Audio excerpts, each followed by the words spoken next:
Oh my God, they finally did it. The WWE finally had a big title change on free television. Hello everybody, my name is Sancho West and welcome to Sancho West Wrestling, where I talk about all things wrestling. And today's video is going to be the idea of having Drew McIntyre become the undisputed WWE champion on free television. What is happening? I've always wanted this. This is what the WWE has needed for such a long time. The idea that anything could happen and you need to watch weekly television, not just wait for the big four PLEs for something major to happen, for big storylines to move forward, and for Triple H's booking, who always been baby step after baby step, to finally make a big Grand Canyon chasm step forward into a huge storyline is amazing. And on top of that, the biggest fallout of it all is that Drew McIntyre captures undisputed heavyweight world, whatever you want to say, championship belt title gold in front of the world, in front of a crowd. This is what was needed. I know he won the heavyweight before, but this is the prime belt. And what's wild to me is that if you didn't know about this before clicking this video, I do apologize if I spoiled it, but if you didn't know, the whole thing that went down, it's because the returning Jacob Fatu. A returning Jacob Fatu, if you have to remember, connect the dots, we didn't know who hurt him and it was assumed that it might be Drew McIntyre, but I do have to say that the WWE did a poor job at reminding us that Jacob Fatu is out and that Drew McIntyre is a prime suspect, and that's something that they need to do better. I said the same thing about Jade Cargill. They kind of hinted at it, trying to make it like Raquel and Liv Morgan, but it wasn't really done correctly, and no one really kept talking about like what's going on with Jade Cargill. And it's kind of weird that the WWE has this notion that the person who got attacked knows who did it and decides just to hold on to it and sit on the truth until they have the opportune moment to strike. And boy, oh boy, did Jacob Fatu strike. In those final moments and throws, we'll get into it, how it all matters, the details of this entire undisputed title change and how it's going to shake out. If you watch a previous video, we'll go more into that. But Drew McIntyre is your new undisputed champion, and it feels like a long time coming, considering how we thought that the WWE will make the change during last year's WrestlePalooza.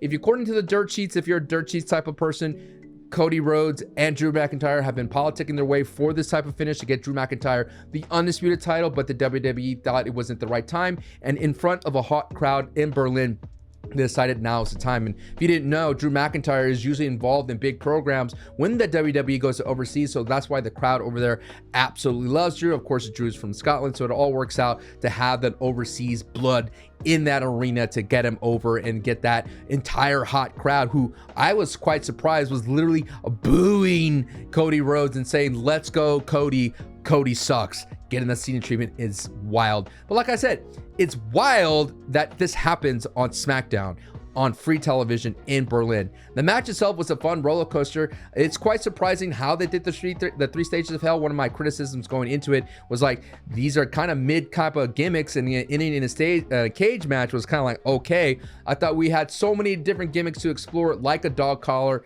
like a bull rope match, which is Dusty's kind of known for. I thought it would have been a poetic thing to do, but instead they went with the regular match, Falls Count Anywhere match, and of course that cage match. And so it was fun. Typically in these three stages of hell, I recently watched Shawn Michaels versus Triple H. That first fall takes forever, but this one did not take forever. They got it right out of the way with a low blow into Claymore, while Cody, they expose the turnbuckle, and Cody literally gets just obliterated by the Claymore and picks up the first pinfall. Drew McIntyre, and that crowd is going wild. And in my mind as a heel, I'm like, dang, imagine, Drew, if you just didn't have to do 2 out of 3, you could have just won right there with that exact same game plan. But the plot armor is weakened in the first fall, and so many people, and you may yourself in the internet, have decided that, dude, this is the only way they're gonna let Drew beat Cody without having Cody actually lose, by letting Drew pick up one of these 3 falls. So now it goes to Falls Counts Anywhere, and we all knew that Cody Rhodes is going to lose. Falls Count Anywhere doesn't really, I don't really enjoy it when it goes to becoming an arena thing, simply because it kind of just ends up being like throwing into things. There's a lot of just weird spots, and I would hate it if I was in a live arena, because they go into the bowels of the arena just for a little bit. But hey man, once you go backstage, you got to go all in, dude. I want to go to the boiler room type of vibe. But Cody Rhodes picks it up, and the way he gets the second fall is a crossroads on the commentary table. And if you rewatched it, literally Cody gets landed right on top of Drew McIntyre, and it's kind of crazy how that big body mass of a flesh of a dude lands right on top of Cody's head. But it was a really clean spot regardless. And then the third act is the cage match, and that's where the match really kicked into high gear. That's where it became legendary. That's why you would remember this moment, because it had so many false finishes, so many uber close calls. You had a 2 crossroads and then getting eye gouge into Cody Rhodes hitting the exposed turnbuckle, getting Claymore, and then Cody kicking out. You had so many instances where you think it's over and they would just kick out. Literally, Cody Rhodes hit a super cutter off the top of the cage.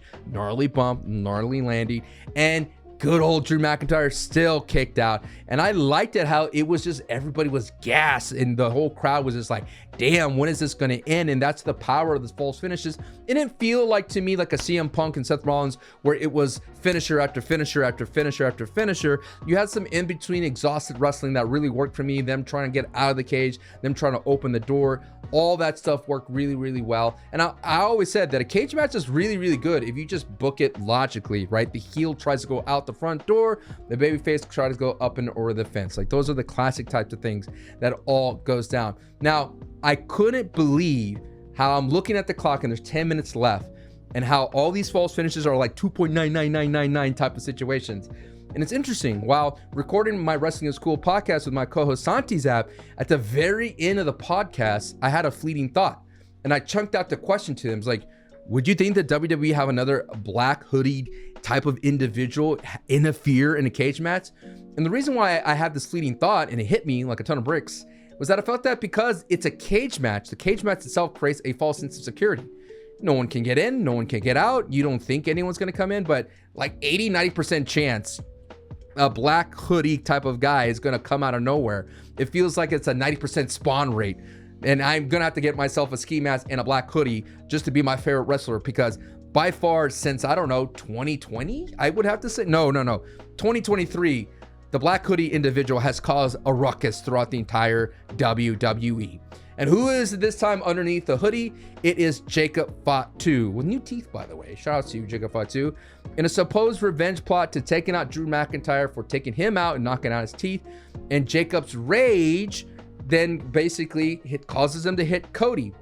And then Cody and Jacob Fatu stop brawling.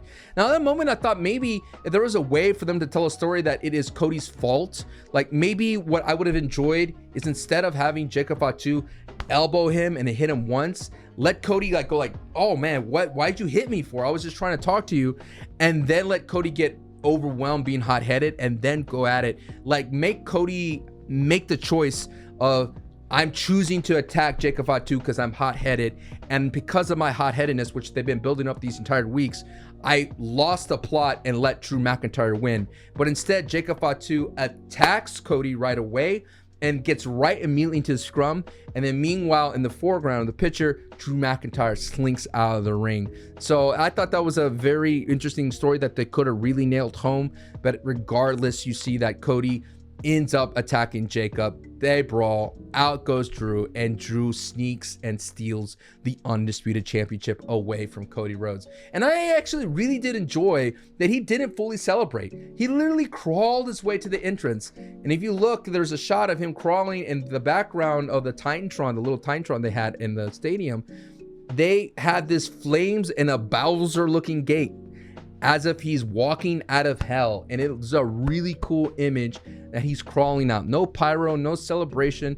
It really adds to the shock that Drew never meant to win, you know? They didn't have this big pyro plan for Drew McIntyre for stealing the Undisputed Championship. And I absolutely love this. And as somebody who's been rooting for Drew Mac for such a long time, this is going to be big, and I cannot wait for next SmackDown for him to celebrate and to have this big grin on his face. And I'm hoping they don't do the Gunther type of situation. Let him be a scary heel. Let him be a ruthless heel. This guy terrorized Cody, and I think that this is why it's the biggest surprise. Typically, heels who terrorize the babyface, they go into the home, they burn pictures, they steal things, they get their comeuppance, but that did not happen thanks to Jacob Fatu. Another big positive you have to look going forward to is Jacob Fatu is now back and reinserted to a major program in the Undisputed main event picture. Who knows what's going to happen with Cody Rhodes? and things of that sort. But what I do know is that we're going to have a major fallout to Royal Rumble. In the previous video that I talked about, we say, how would this happen if Drew McIntyre beats Cody Rhodes? My entire video was the idea that Cody Rhodes and CM Punk would be the top things, right? Cody, open field, so many different possibilities. But now that it's Drew and CM Punk, so far going to Royal Rumble, the possibilities are even more. You could have some mid-card to heavyweight titles to be able to, like the main event, to be able to win the Royal Rumble and challenge Drew, a la Jey Uso challenging Gunther. But these would also include those outside looking in guys, like I just said, like a Sami Zayn, which I don't think Sami gets in the Rumble. Instead, if you didn't know, on Smackdown, they kind of announced a #1 championship, #1 contenders qualifiers, where if you win the match, you go to the Fatal 4 at Saturday Night's main event on the 23rd. And so I think that's what they're going to do. They're going to have Sami versus Drew at the Royal Rumble, which is going to be in Saudi, and that's going to give Saudi that love for Sami, and at the same time, that's going to take him out of the Rumble. And I think that's a better spot for Sami Zayn right now, because the Royal Rumble, now that Cody's lost, he's going to be back into the Rumble. Then he has a chance to win Chamber. So I think Cody's definitely going to win Chamber. I don't think he's going to win Rumble. I think he's going to go on the path of, like, he's down a little bit, questioning himself, not so much like Jey Uso, but more of like John Cena, like, I need to get back into the title picture. I need to win this next one. So we're going to have that going. But at the end of the day, the biggest winner is SmackDown. The ability where everything can happen is a huge plus, and especially for WWE Weekly Television on Monday Night Raw, it's just been missing for a long time. And I don't think the ratings will take a dip with Drew McIntyre as the champion. I think this will be quite different because it's going to be something unique. And if major titles continue to be hot potato and jump between different superstars, I don't think that's a bad deal, because the WWE is literally so stacked. And I enjoy living in a world where things are unpredictable, and I think that'd be good for business. And that will create organic viral things, not this manufactured viral things that the WWE has seemingly fallen for lately, especially after having all these crazy numbers for these big reveals and these twists and turns. Let something really unpredictable that no one really saw coming be that organic fire for your viral hits. And overall, it's a big plus for the fans and entertainment. And I, for one, cannot wait for Drew again to see him coming down that ring with that big grin and with that undisputed title draped across. I think he's going to carry it on his shoulder. But thank you so much for watching this episode. If you enjoy these more and you want to see more of these commentary, be sure to sub. I'll see you on the next one. Peace.